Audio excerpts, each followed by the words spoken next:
ഒരു Paragon mutton biryani കഴിച്ചു വന്നാലോ? പാരഗണിൻ്റെ ഐക്കോണിക് ഡിഷാണ് ബിരിയാണി. അവർക്ക് ഏറ്റവും കൂടുതൽ പേര് നൽകിയത് ബിരിയാണിയാണ്. അപ്പോൾ ചിക്കൻ ബിരിയാണി പലതവണയായി കഴിച്ചിട്ടുണ്ട്. മട്ടൻ ഒന്ന് ട്രൈ ചെയ്യാമെന്ന് കരുതി. എപ്പോഴും ഉള്ള പോലെ നല്ല തിരക്കാണ്. 3 ഡിപ്പുകളുമായി ബിരിയാണി 5 മിനിറ്റിനുള്ളിൽ ടേബിളിലെത്തി.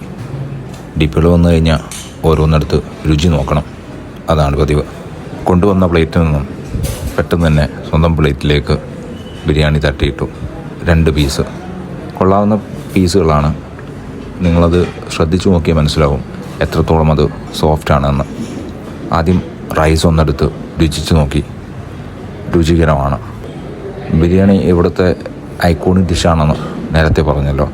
അതുപോലെ തന്നെയാണ് ഇവർ സെർവ് ചെയ്യുന്ന രീതിയും. ഡിപ്പുകൾ ഓരോന്നെടുത്ത് റൈസിനൊപ്പം കൂട്ടി കഴിച്ചു നോക്കി. ഇതിൻ്റെ രുചി വ്യത്യാസം നമുക്ക് കൃത്യമായി മനസ്സിലാവും. ഇത് അച്ചാർ കാരക്കയാണ്. ഡേറ്റ്സിൻ്റെ അച്ചാർ പലയിടങ്ങളിൽ പല ക്വാളിറ്റിയിൽ കഴിച്ചിട്ടുണ്ട്. ഇവിടുത്തെയും ബോംബെ ഹോട്ടലിലെയും ഡേറ്റ്സിൻ്റെ അച്ചാറാണ് കൂടുതൽ ഇഷ്ടപ്പെട്ടത്. ആദ്യമായിട്ട് ബിരിയാണിയുടെ കൂടെ വന്ന ഈ പപ്പടം മുഴുവനായി കഴിച്ചു.